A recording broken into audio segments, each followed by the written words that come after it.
আসসালামু আলাইকুম সুপ্রিয় শিক্ষার্থীগণ, কমার্স একাডেমির নতুন ক্লাসে তোমাদের স্বাগত জানাচ্ছি। আজকে আমরা ক্যাপিটাল বাজেটিং এর ম্যাথ সলিউশন নিয়ে আলোচনা করব তোমাদের সাথে। চল তাহলে শুরু করি। একটা অঙ্ক তৈরি করে সেটা কিভাবে সলিউশন করতে হয় সে বিষয়টা আমি তোমাদের পুরো ভিডিওতে বুঝিয়ে দিব।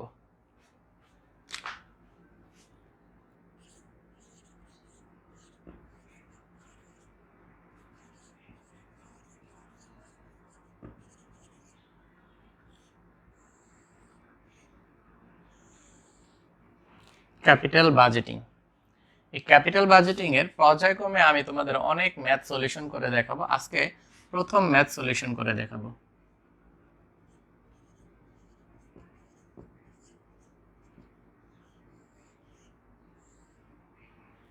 একটা কাল্পনিক অঙ্ক তৈরি করে সে অঙ্ক থেকেই আমরা চেষ্টা করব তোমাদের সলিউশন করে প্রত্যেকটা পার্ট বাই পার্ট বুঝিয়ে দেওয়ার জন্য।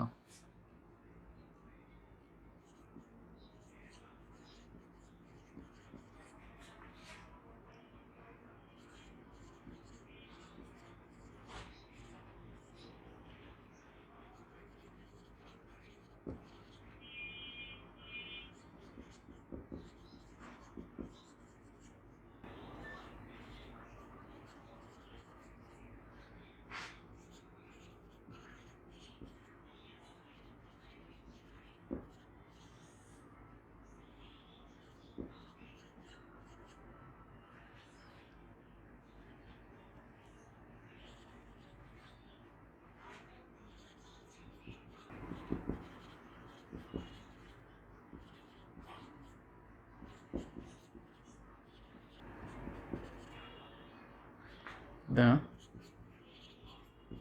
tax rate 50% and cost of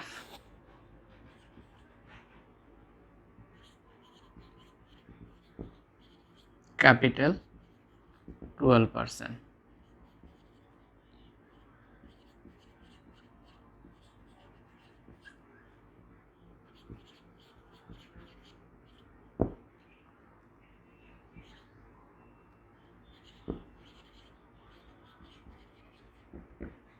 The gross cash inflow is as follows.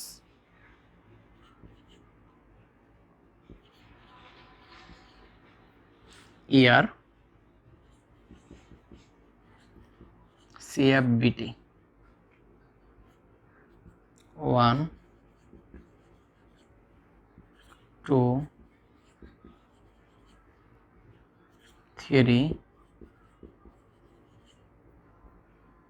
4 and 5.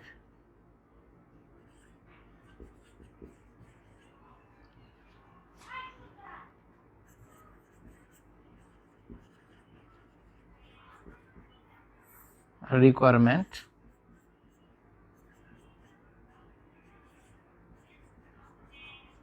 ARR NPV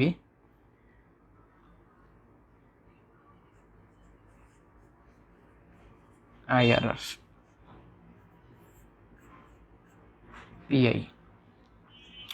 আমরা এখানে পাঁচটি রিকোয়ারমেন্ট সাজিয়ে নিলাম। দেখি অঙ্কে কি ইনফরমেশন গুলো আমাদের কাছে আছে। এই কোম্পানি পারচেজ এ মেশিন, একটা কোম্পানি মেশিন ক্রয় করছে 4 লাখ টাকা দিয়ে, তার মানে মেশিনের ক্রয় মূল্য 4 লাখ টাকা। সেলভেজ ভ্যালু অফ মেশিন 0, অর্থাৎ মেশিনের কোনো ভগ্নাবশেষ মূল্য নেই। অ্যান্ড এস্টিমেটেড লাইফ 5 ইয়ার্স, এবং মেশিনের আয়ুষ্কালও 5 বছর। The tax rate 50% and cost of capital 12%। 50% tax রেটের কথা উল্লেখ করে দিয়েছে এবং কস্ট অফ ক্যাপিটাল মূলধন ব্যয় বলেছে 12%। The gross cash inflow is as follows. Gross cash inflow গুলো কাল্পনিকভাবে আমরা লিখে নিয়েছি। এই ইয়ার 1 থেকে 5 বছর পর্যন্ত গ্রস ক্যাশ ইনফ্লো গুলো দেওয়া আছে। প্রত্যেকটা ইনফ্লো গুলো কিন্তু অসমান দেওয়া আছে। আমরা প্রথম 2 বছর 1 লক্ষ, পরের 2 বছর 1.5 লক্ষ, পরে 2.5 লক্ষ। ইচ্ছা করলে এগুলোকে অন্যভাবেও লিখতে পারবো, যেভাবে পরীক্ষায় থাকবে সে অনুযায়ী তোমরা সলিউশন করবা। রিকোয়ারমেন্ট হিসাবে আমি 9টা রিকোয়ারমেন্ট করাতে পারি এই অঙ্ক থেকে, কিন্তু আমি সবগুলো রিকোয়ারমেন্ট করাবো না, তাহলে ভিডিও অনেক বড় হয়ে যাবে। তোমরা মনোযোগ সহকারে ধৈর্য নিয়ে আমার ক্লাসগুলো দেখো, ভিডিওর সলিউশনগুলো দেখো, তাহলে তোমরা ক্যাপিটাল বাজেটিং সম্পর্কে খুব ভালো একটা ধারণা তৈরি হয়ে যাবে তোমাদের। শুরু করি তাহলে সলিউশনগুলো। রিকোয়ারমেন্ট হিসাবে payback period, ARR, এনপিবি, IRR, PI আমরা এই কটা রিকোয়ারমেন্ট দিয়েছি। প্রত্যেকটা রিকোয়ারমেন্ট আমি তোমাদেরকে বুঝিয়ে বুঝিয়ে করার চেষ্টা করব। আরেকটি বিষয়, তোমরা যদি আমার চ্যানেলটি এখনো সাবস্ক্রাইব না করে থাকো এখনই সাবস্ক্রাইব করো এবং বেল বাটনে ক্লিক করে দাও। তাহলে এটার সলিউশন আমরা শুরু করি। প্রথমেই আমরা কি করব, অবচয় বের করে নিব। অ্যানুয়াল ডেপ্রিসিয়েশন কত আসে সে বিষয়টা আমরা এখান থেকে দেখে নিব। সলিউশন শুরু করে দেই আমরা। অ্যানুয়াল ডেপ্রিসিয়েশন,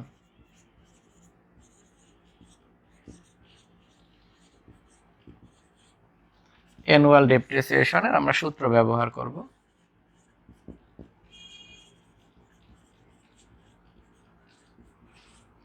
আমাদের অঙ্কে কোনো মেথড সম্পর্কে উল্লেখ করেনি, যেহেতু অবচয় বের করার কোনো মেথড উল্লেখ করেনি, আমরা ধরে নিলাম স্ট্রেট লাইন মেথডে অবচয় বের করতে বলা হয়েছে। আমি ইচ্ছা করে এখানে মেথড দেইনি, পরবর্তী অঙ্কগুলোতে মেথড সম্পর্কে উল্লেখ করে দিব। তোমাদের সাধারণত 3 ধরনের মেথড আমি ক্যাপিটাল বাজেটিং এর অবচয়ের সলিউশন করে দেখাবো।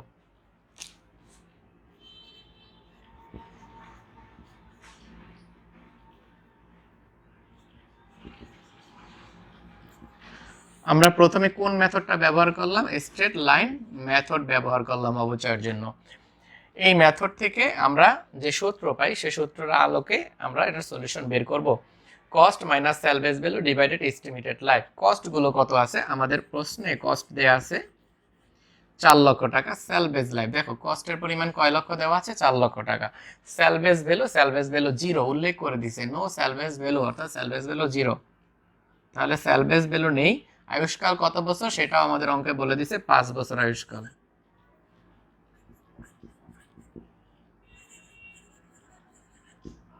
বাৎসরিক অবচয় আমরা বের করলাম 80,000 টাকা, বাৎসরিক অবচয় চলে আসলো। প্রতি বছর এই মেথডে অবচয়ের পরিমাণ সমান হয়ে থাকে, সেটা তোমরা আশা করি তোমরা এই বিষয় সম্পর্কে জানো।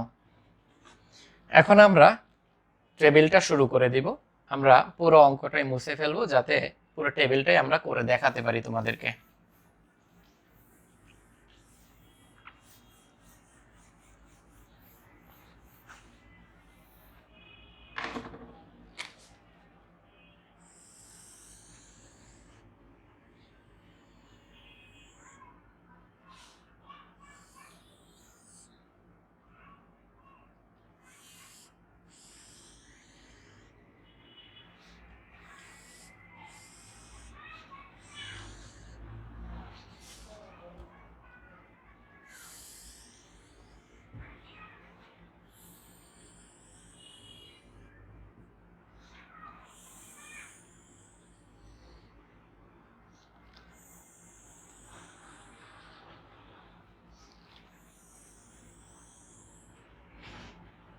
এক, দুই, তিন, চার, পাঁচ।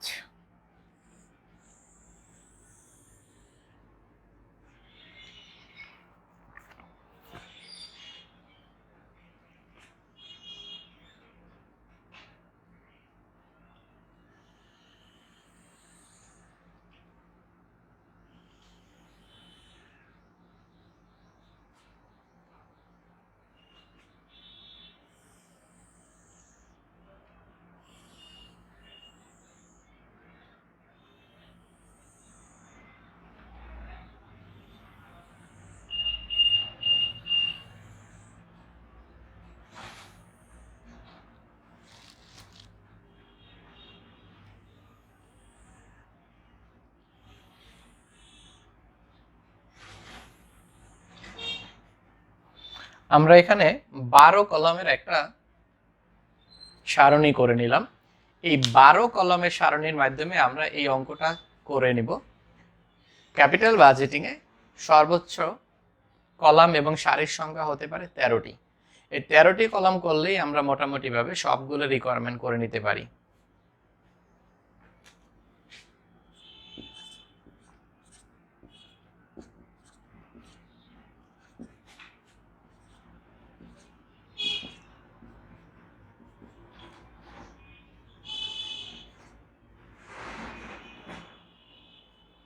এটাকে আমরা টেবিলটার নাম দিতে পারি প্রফিটেবিলিটি ইন্ডেক্স বা প্রফিটেবিলিটি স্টেটমেন্ট, টেবিলটার নাম দেওয়া যেতে পারে।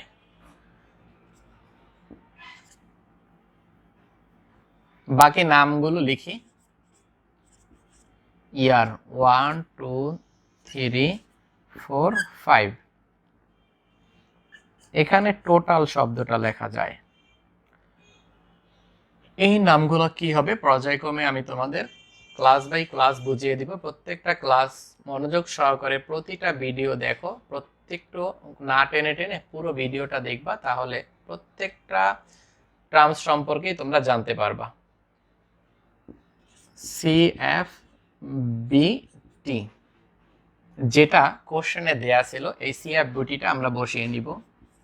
প্রথম 2 বছর ছিল 1 লক্ষ টাকা, দ্বিতীয় 2 বছর ছিল 1.5 লক্ষ টাকা, শেষ বছর ছিল 2.5 লক্ষ টাকা।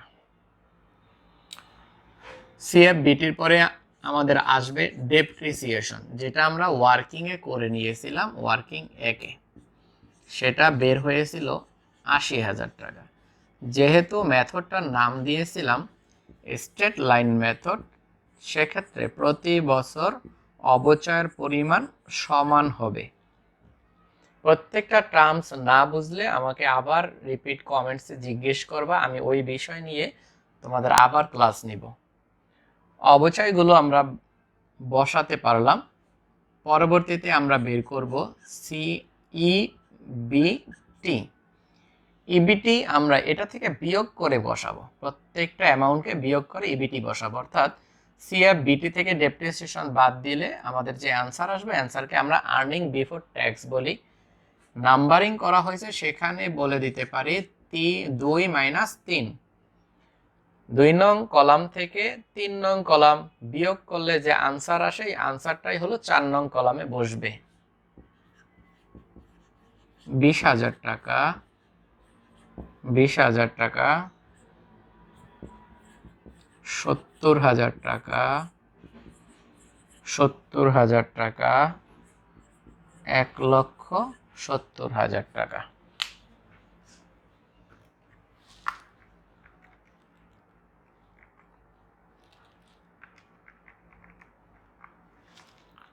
পরবর্তী কলামের নাম দিব ট্যাক্স। কোশ্চেন থেকে প্রথমেই তোমরা নোট ডাউন করে নিও কোশ্চেনটা। ট্যাক্স রেট 50% আমরা ধরেছিলাম, তার এই অ্যামাউন্টগুলোকে আমরা 50% কাউন্ট করব।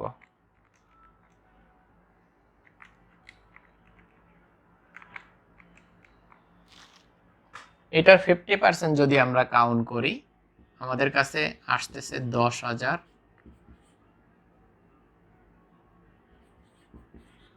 10,000,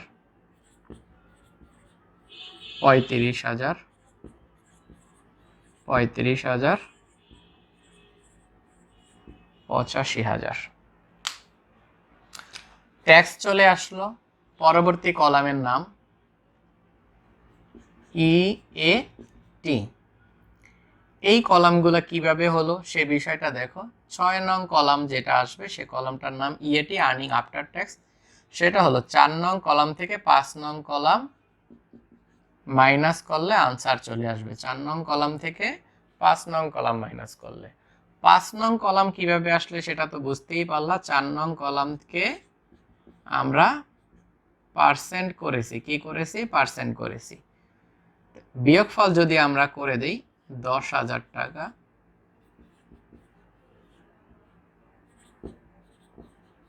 35,000, 35,000, 85,000। প্রত্যেক ক্ষেত্রে চেষ্টা করব আমরা প্রত্যেকটা কলামকে ভালো করে বোঝার জন্য। পুরোটা কমপ্লিট করার পরে আমি একবার তোমাদেরকে রিভিউ করে দিব।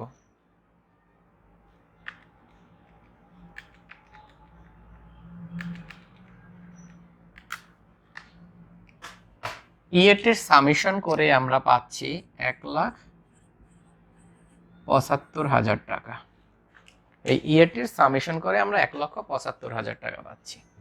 এই ঘরটা সামেশন করে নিতে হয়, কারণ রিকোয়ারমেন্টে কিছু ক্ষেত্রে এই ঘরের সামেশন লাগে, অর্থাৎ ইএটির সামেশন লাগে।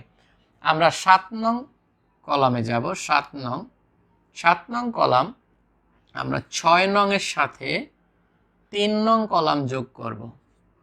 খেয়াল করব ভালো করে, 7 নং কলাম হবে 6 নং কলামের সাথে 3 নং কলাম যোগ 6 নং যোগ 3 নং।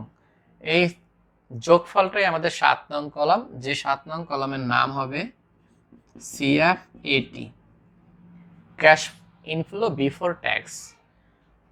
তাহলে 3 নং কলামের সাথে যদি 6 নং কলাম যোগ করি আমাদের আসতেছে 90,000 টাকা।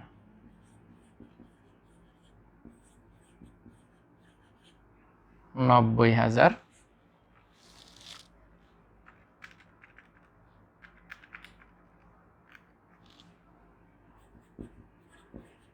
এক লক্ষ 15,000।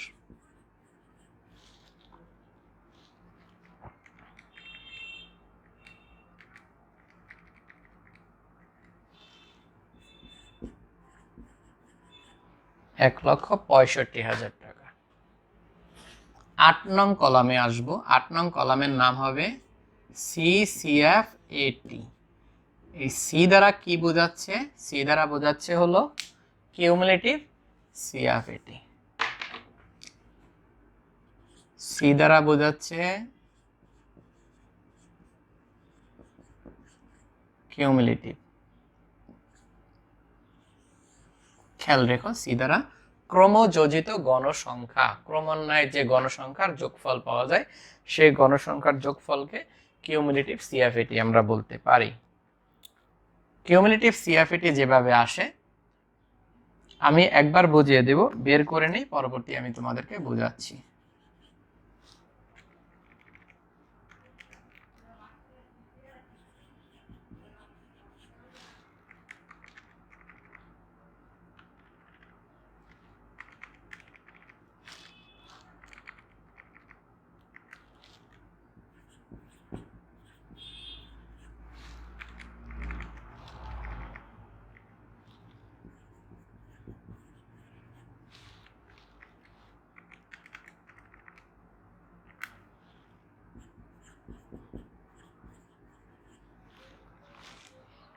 ক্রমযোজিত গণসংখ্যা কিভাবে আসলো সেটা হলো CFAT কলাম থেকে ক্রমযোজিত গণসংখ্যার উৎপত্তি হয়। CFAT কলাম থেকে ক্রমযোজিত গণসংখ্যার উৎপত্তি হয় কিভাবে হলো? প্রথমে 90,000 টাকা ছিল, এই 90,000 টাকাই প্রথম কলামে বসানো হলো। পরবর্তীতে এই যোগফলের সাথে এই 90,000 টাকার সাথে দ্বিতীয় কলামে যে 90,000 আছে সেই কলামটা যোগ, তার মানে এই 90,000 যোগ 90,000 1,80,000। এই 1,80,000-এর সাথে 1,15,000 টাকা যোগ করে আমরা পাচ্ছি 2,95,000। এই 2,95,000-এর সাথে আবার আমরা 1,15,000 যোগ করে পাচ্ছি 4,10,000। এই 4,10,000-এর সাথে আবার আমরা 1,65,000 টাকা যোগ করে পাচ্ছি 5,75,000 টাকা। কিউমুলেটিভ গণসংখ্যা হলো ক্রমযোজিত যোগফল। আশা করি তোমরা এই বিষয় পর্যন্ত বুঝতে পেরেছো। পরবর্তী কলামগুলোতে আমরা যাব। এটাকে আমরা DCF ফ্যাক্টর বলতে পারি অথবা PBIFA বলতে পারি। কত পার্সেন্ট সেটা কোশ্চেনে দেয়া ছিল 12%। এই PBIF এর মান 12% আমাদের ছিল, সেটা আমরা বের করে নিব। 12% মান বের করার জন্য অনেকগুলো কৌশল আছে, সহজ সহজ কৌশল আছে। আমি তোমাদের চেষ্টা করব সবথেকে সহজ কৌশলটাকে ক্যালকুলেটরে ব্যবহার করার। যদিও কৌশলটার প্রথম DCF ফ্যাক্টর বের করার জন্য সূত্রটা হলো 1 প্লাস r পাওয়ার n। তাহলে মানটা যদি আমরা বসাই 1 প্লাস 0.12, আর n বলতে সময়কে বোঝাবে, n বলতে কি বোঝাবে? বছরকে বোঝাবে। এখানে পুরো 5 বছর, 5 বছরের হিসাবটা বোঝাবে। এইটাকেই যদি আমরা সহজভাবে ক্যালকুলেটর ব্যবহার করি,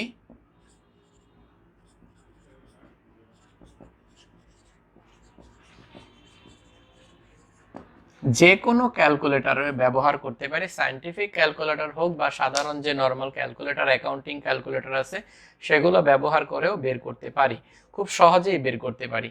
আনসারগুলো কিভাবে আসবে সেটা আমি একবার তোমাকে বোঝাচ্ছি। মনে রাখো 1 সমান ভাগ 1, এই বিষয়টা মনে রাখবা, এতটুকু সবসময় মনে রাখার চেষ্টা করবা। 1 সমান ভাগ 1। পরবর্তীতে এই যে 0.12 আছে, 0.12 বসিয়ে দিয়ে সমান চিহ্ন দিবে, বারবার সমানের ফলে মান চলে আসবে। আমরা যদি তোমাদেরকে বলি কিভাবে বের করবা যে কোনো পার্সেন্টেজের মান, যদিও এর থেকেও সহজ পদ্ধতি আছে, আমি সবগুলো পদ্ধতি তোমাদের ক্লাসে দেখাতে পারবো না, আমি অফলাইন ক্লাসে তোমাদের প্রত্যেকটা পদ্ধতি খুব ভালো করে দেখানোর চেষ্টা করব। 1 সমান ভাগ 1, এটুকু মনে রাখার চেষ্টা করো। তাহলে প্রথমে আসতেছে 1 এর পরে মনে সমান ভাগ 1.12, এরপর সমান দিলে আমাদের মানটা চলে আসবে। প্রথম মানটা চলে আসছে, এই মানটা আমরা বসিয়ে নেই 0.893। পরবর্তীতে আবার সমান প্রেস করবা, দ্বিতীয়বার সমান প্রেস করার সাথে সাথে দ্বিতীয়টার মান চলে আসবে 0.797। আবার সমান প্রেস করলে তৃতীয়টার মান চলে আসবে 712। আবার সমান প্রেস করলে পরবর্তী মান চলে আসবে 756। আবার সমান 567। তাহলে তার মানে কিভাবে দাঁড়ালো? তার মানে হিসাবটা হলো এভাবে আসলো, খেয়াল করি। 1 সমান ভাগ 1.12, এর পরবর্তীতে প্রথম প্রেস সমান প্রেস করলে প্রথম মান, দ্বিতীয়বার সমান প্রেস করলে দ্বিতীয় মান, তৃতীয়বার তৃতীয় মান, চতুর্থবার চতুর্থ মান। অর্থাৎ যে কোনো বছর তুমি এভাবে বের করতে পারো খুব সহজেই, বারবার মানগুলো উঠাতে হচ্ছে না এবং বারবার মানগুলো বসানোরও আমাদের প্রয়োজন নেই। আমরা সব সময় সমান প্রেসের মাধ্যমে করতে পারি। মনে রাখবো যে কোনো পার্সেন্টেজের মানই সেটা বের করতে পারবো আমরা এই মেথডের মাধ্যমে। 1 সমান ভাগ 1 এতটুকু মনে রাখবে, বাকি মানটা বসিয়ে দিবে এবং সমান প্রেস করবা, বারবার সমান প্রেসের মাধ্যমেই তোমাদের কাঙ্ক্ষিত মান চলে আসতে পারে। ডিসিএফ মান কিভাবে হবে সেটা আমি তোমাদের বুঝিয়ে দিলাম।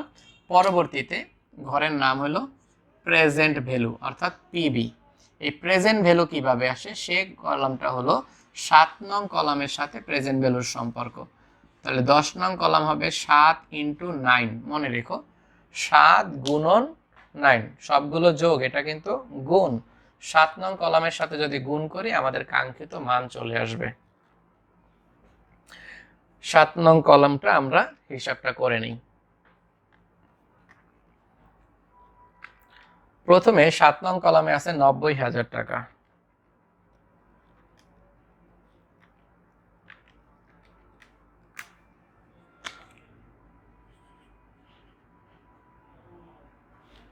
$80,370 টাকা। 90,000 × 797, 71,730 টাকা। 1,15,000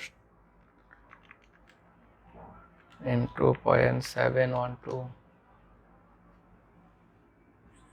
81,880 টাকা। 1,15,000 × 0.636, 73,140 টাকা। 1,65,000 × 0.567, 93,555 টাকা। এই কলামটাকে কিভাবে করলাম আমরা বুঝতে পারলাম আশা করি। 7 নং অর্থাৎ সিএফ এটির সাথে যদি ডিসকাউন্ট ফ্যাক্টর গুণ করি তাহলে আমাদের কাঙ্ক্ষিত প্রেজেন্ট ভ্যালুর মান চলে আসলো। এই কাঙ্ক্ষিত প্রেজেন্ট ভ্যালুর মানকে সবসময় সামেশন করে নিব। এটার যোগফলটা আমরা করে নিই। 80,370 টাকা যোগ 71,730 টাকা যোগ 81,880 টাকা যোগ 73,170 টাকা প্লাস 93,555 টাকা যোগ করলে আমাদের কাঙ্ক্ষিত মান আসলো 4,675,000 টাকা। এই 4,675,000 টাকা আমাদের চলে আসলো মান। এই পর্যন্ত মোটামুটি আমরা টেবিলটা সাজাইলাম কিভাবে সেই বিষয়টা আমি তোমাদেরকে আরেকবার বোঝাবো। পরবর্তীতে আমি তোমাদের কিন্তু এই অংশটা করে দেখাবো, এই অংশটা কিভাবে আসে, এই অংশ যেখানে শেষ হবে সেখান থেকেই করে দেখাবো। প্রথমে আমরা এই টেবিল তৈরি করার জন্য 12 কলামের কলাম করলাম, 12 কলামের একটা টেবিল তৈরি করলাম। এই 12 কলামের টেবিলের মাধ্যমে এই অঙ্কটা সলিউশন করার চেষ্টা করলাম। প্রথমে ইয়ারগুলো দেয়া ছিল, কোশ্চেনে আমাদের সিএফ বিটি দেয়া আছে, সিএফ বিটি গুলো বসানো হলো।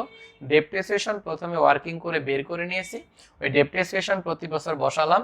ইবিটি সিএফ বিটি থেকে ডেপ্রিসিয়েশন বাদ দেওয়ার পরে অর্থাৎ মাইনাস করার পরে যে আনসার আসলো সেই আনসারের নাম হলো ইবিটি। ইবিটির উপরে 50% ট্যাক্স কাউন্ট করার পরে আসলো ট্যাক্স। ইএটি ইবিটি থেকে ট্যাক্স মাইনাস করার পরে আসলো ইএটি। সিএফএটি আসলো ইএটির সাথে ডেপ্রিসিয়েশন প্লাস করার পরে সিএফএটি। কিউমুলেটিভ কোনাকুনি ক্রমযোজিত গণসংখ্যা যোগ করে নিলাম। ডিসকাউন্ট ফ্যাক্টর বের করা শিখিয়েছি আমরা এই যে উপরের সূত্রের মাধ্যমে, যেটা ক্যালকুলেটরে সহজে বের করতে পারবো। 1 সমান ভাগ 1.12, এটা সমান করার পরে বারবার সমান দেওয়ার পরে মান চলে আসলো। 10 নম্বর কলাম প্রেজেন্ট ভ্যালু যেটা বের করলাম, এই প্রেজেন্ট ভ্যালু করলাম আমরা কিসের মাধ্যমে? প্রেজেন্ট ভ্যালু করলাম ডিসকাউন্ট ফ্যাক্টরের 9 নং কলামের সাথে 7 নং কলাম সিএফইটির গুণ ফলের সমন্বয়, গুণনের অ্যান্সার, এবং এই কলামটা যোগ করে দিলাম 4,06,750 টাকা আসলো। আমরা মোটামুটিভাবে টেবিলটা কিভাবে তৈরি করতে হয় সেটা আজকের ক্লাসে শিখলাম। বাকি 2টা কলাম রয়েছে, আগামী ক্লাসে তোমাদের ওই 2টা কলাম ফিল আপ করবো এবং ওই আগামী ক্লাসে তোমাদের রিকোয়ারমেন্টগুলো করে করে দেখাবো। আগামী ক্লাস দেখার আমন্ত্রণ জানিয়ে আজকের ক্লাস এখানেই শেষ করব। এট এ টাইম তোমরা এই অঙ্কের বাকি সলিউশনটুকু নেক্সট ক্লাসে দেখতে পারবে। ততদিন পর্যন্ত ভালো থাকো।